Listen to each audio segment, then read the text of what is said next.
Hello and welcome back guys to the Root Thinking channel. कैसे हैं आप सभी लोग? उम्मीद है कि आप सभी लोग बहुत अच्छे होंगे, अच्छे से अपने एग्जाम्स की प्रिपरेशन कर रहे होंगे। आज का जो हमारा टॉपिक है जी वही है हरियाणा नगरों के उपनाम और उनकी विशेषता। आज का टॉपिक है हमारा पार्ट 3 का टॉपिक। ठीक है जी, आज फिर से हम 4 जो नगर हैं उनके बारे में बात करेंगे। तो सबसे पहला नगर है या शहर कह सकते हैं आप, वो है जी कैथल। कैथल की विशेषताओं के बारे में बात करते हैं और उनको किस उपनाम से जानते हैं। चलिए जी स्टार्ट करते हैं विद कैथल। कैथल को सबसे पहले हम गौरक्षा नगरी के नाम से भी जानते हैं। गौरक्षा नगरी के नाम से क्यों बोला जाता है? क्योंकि ये जो शहर है जो गौरक्षा और गौरक्षा संबंधित इसमें प्रमुख गतिविधियां की जाती हैं और प्रमुख केंद्र शामिल हैं, गौशालाएं भी शामिल है। इसीलिए सबसे ज़्यादा जो कैथल से गौरक्षा के प्रति जागरूकता और समर्थन किया जाता है, इसीलिए इसको क्या कहा जाता है जी? गौरक्षा नगरी भी कहा जाता है। क्लियर। नेक्स्ट है हनुमान नगरी। हनुमान नगरी क्यों कहा जाता है? क्योंकि धार्मिक जो मान्यताएं थी उसके अनुसार क्या है जी, कैथल का संबंध हनुमान जी से। कैसे? क्योंकि यहाँ पे हनुमान वाटिका नामक एक प्रसिद्ध मंदिर है जो हनुमान जी को समर्पित है, इसलिए इसको क्या बोला जाता है? हनुमान नगरी भी बोला जाता है। तो पहला कैथल को गौरक्षा नगरी, सेकंड हनुमान नगरी, थर्ड बोलते हैं जी सिद्धपीठ नगरी। तो याद आप इससे हनुमान नगरी से रिलेट कर सकते हैं कि सिद्धपीठ नगरी। ठीक है जी, क्योंकि यहाँ पर बहुत सारे धार्मिक स्थल और मंदिर है और माँ कल्याणी देवी का प्रसिद्ध मंदिर है। याद रखिएगा, जयंती देवी का मंदिर जींद में है और माँ कल्याणी देवी जी का मंदिर कहाँ पर है जी? कैथल में है। ठीक है, इसलिए इसे क्या बोला जाता है? सिद्धपीठ नगरी भी बोला जाता है। और साक्षरता दर यहाँ की सबसे ज़्यादा अच्छी है, इसलिए इसे साक्षरता नगरी भी बोला जाता है। तो याद रखिएगा, गौरक्षा नगरी, साक्षरता नगरी, सिद्धपीठ नगरी किसका नाम है जी? कैथल के नाम है। ठीक है जी। नेक्स्ट हम बात करेंगे पलवल शहर की। पलवल बहुत फेमस है और पलवल में भी पुराने टाइम में, अब इतना वो नाम नहीं सुना जाता, लेकिन पलवल में पुराने टाइम में बहुत ज़्यादा चीज़ें पॉपुलर थी, अलग अलग नामों से इसको जाना जाता है। पहला है बलराम नगरी। तो बलराम नगरी को क्यों बोला जाता है पलवल को? क्योंकि जी जो बलराम थे जी, कृष्ण जी के बड़े भाई थे, वो क्या थे जी पलवल में, उन्होंने क्या किया था, उनका पलवल के साथ गहरा संबंध था। क्या किया था उन्होंने? पलवासुर राक्षस का वध किया था। अब पलवल नगरी का नाम किसके नाम पर पड़ा है जी? पलवासुर राक्षस के नाम पर पड़ा है। ठीक है, यहाँ पर बलराम नगरी भी बोला जाता है और पलवासुर नगरी भी बोला जाता है।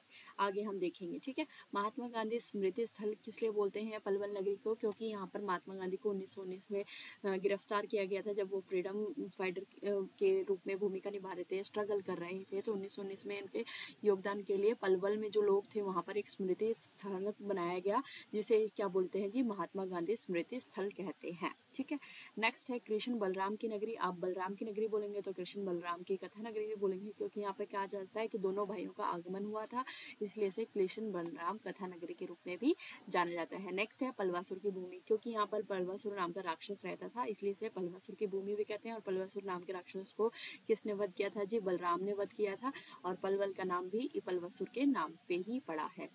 स्वतंत्रता संग्राम की नगरी भी कहते हैं, स्वतंत्रता संग्राम का केंद्र, क्योंकि यहाँ पर बहुत सारे जो स्वतंत्रता सेनानियों ने महात्मा गांधी की गिरफ्तारी के समय पे महत्वपूर्ण भूमिका निभाई थी, इसलिए इसे स्वतंत्रता संग्राम का केंद्र भी कहते हैं। नेक्स्ट पलवल को बोलते हैं जी रूरल एग्रीकल्चर हब। क्योंकि यहाँ पर क्या है जी? ग्रामीण और कृषि आधारित क्षेत्रों में से एक जो है पलवल है। यानी कि पलवल में क्या है जी? खेती भी की जाती है, ग्रामीण लोग भी बसते हैं। ठीक है जी, और साथ में जो है वो ऑक्यूपेशन भी है, एक टाइप का लोगों का जो है व्यापार भी करते हैं लोग इसमें, कृषि में। ठीक है जी, कृषि में बहुत बड़ा योगदान है पलवल का, तो इसीलिए इसे क्या कहा जाता है? रूरल एग्रीकल्चर हब भी कहा जाता है। क्लियर। तो पलवल के हमने नाम देख लिए हैं। नेक्स्ट है जी हरियाणा का झज्जर शहर। तो आप याद रखिएगा, कैथल को हमने कैथल के बारे में पढ़ लिया है और पलवल के बारे में पढ़ लिया है। पलवल को बलराम नगरी भी बोलते हैं, पलवासुर की नगरी भी बोलते हैं, कृष्ण सुदामा की नगरी भी बोलते हैं, रूरल एग्रीकल्चर नगरी भी बोलते हैं। ठीक है जी, तो ये अलग अलग नाम आपको याद करने पड़ेंगे। ऐसे ही कैथल को गौरक्षा नगरी भी कहते हैं। ठीक है जी, तो आपको अलग अलग नाम टाइप के लिस्ट बनाकर याद करने हैं ताकि आपको याद हो सके। ठीक है, नेक्स्ट हम देख लेते हैं झज्जर शहर। झज्जर शहर का सबसे फेमस जो है जी, इसको मिट्टी के बर्तन की नगरी भी बोलते हैं। याद रखिएगा, पीतल नगरी किसको बोलते हैं? पीतल नगरी जी रेवाड़ी को बोलते हैं। ठीक है, और जो मिट्टी के बर्तन की नगरी बोलते हैं वो है जी झज्जर। क्लियर।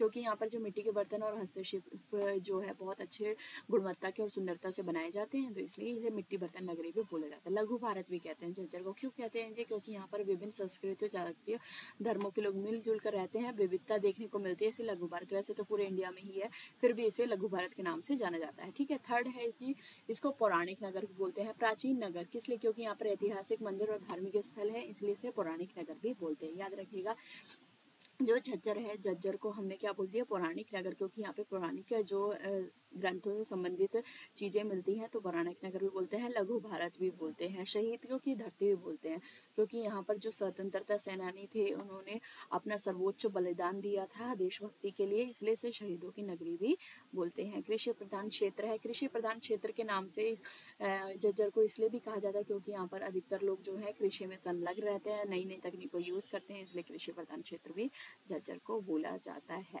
ठीक है जी। नेक्स्ट है जी हरियाणा का रोहतक शहर, इंपॉर्टेंट है रोहतक शहर। रोहतक शहर का सबसे पहला है जी शिक्षा नगरी। किस लिए बोलते हैं शिक्षा नगरी, क्योंकि रोहतक में जो शिक्षा पे जो बहुत ज़्यादा ध्यान दिया जाता है, यहाँ पर बहुत सारे विश्वविद्यालय हैं, एमडीयू जो महर्षि दयानंद यूनिवर्सिटी है, मेडिकल कॉलेज, इंजीनियरिंग कॉलेज, अन्य उच्च शिक्षा संबंधित मशहूर जो कॉलेज होते हैं यहाँ पर उपस्थित हैं, इसलिए इसे शिक्षा नगरी भी कहा जाता है। नेक्स्ट है जी खेल नगरी। खेल नगरी भी क्यों कहते हैं, क्योंकि यहाँ पर कुश्ती, बॉक्सिंग और एथलेटिक्स से जो संबंधित खिलाड़ी हैं वो यहाँ से आते भी हैं, और साथ में जो है यहाँ पर बहुत सारे खेलों के प्रशिक्षण यानी कि उनकी ट्रेनिंग के लिए भी जो संस्थान है और एकेडमी बनाई हुई है। नेक्स्ट है मेडिकल हब। मेडिकल हब आपने सुना होगा ना कि रोहतक में जो है बहुत सारे अच्छे अच्छे बड़े बड़े जो इलाज वहाँ कहीं और नहीं होते, वो रोहतक में जाकर हो जाते हैं। क्यों हो जाते हैं, क्योंकि यहाँ पर क्या है, जो पंडित भगवत दयाल शर्मा स्वास्थ्य विज्ञान विश्वविद्यालय है, जो उत्तरी भारत के सबसे बड़े मेडिकल कॉलेजों में से एक है। यहाँ पर लोग पढ़ते हैं और अपने मेडिकल कॉलेज की पढ़ाई करके वहाँ पर अपनी शिक्षा देते हैं मेडिकल क्षेत्र में, तो इसलिए इसे मेडिकल हब भी कहते हैं। नेक्स्ट है जी रोड्स का जंक्शन। क्यों कहते हैं जी रोड्स का जंक्शन, क्योंकि रोड्स के यहाँ पर जो बड़े बड़े जो शहर हैं जैसे दिल्ली, हिसार, जींद और भिवानी आदि शहरों को जोड़ने के प्रमुख राजमार्ग मिलते हैं, जो हाईवेज होते हैं ना, नेशनल हाईवेज, वो यहाँ से रोहतक से होकर गुजरते हैं, इसीलिए इसे रोड्स का जंक्शन भी कहते हैं।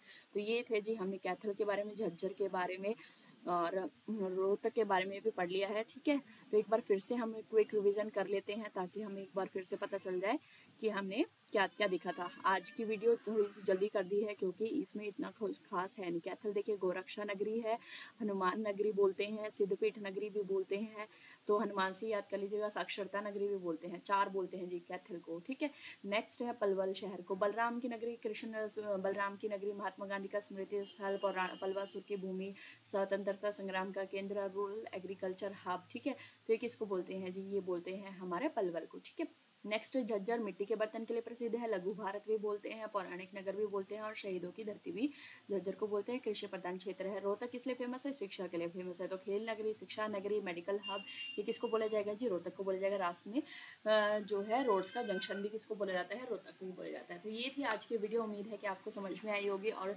रिवाइज करते रहिएगा सारे के सारे पार्ट्स को साथ के साथ रिवाइज करके लिस्ट बना के चिपका लीजिए, ताकि आपको जो आने वाली पार्ट्स हैं, अभी ऐसा नहीं हो ना कि आप आगे आगे पढ़ते जाए और पीछे का छूटता जाए, ऐसा नहीं होना चाहिए। So thank you so much for this video, मिलते हैं नेक्स्ट वीडियो में। Take care, bye bye.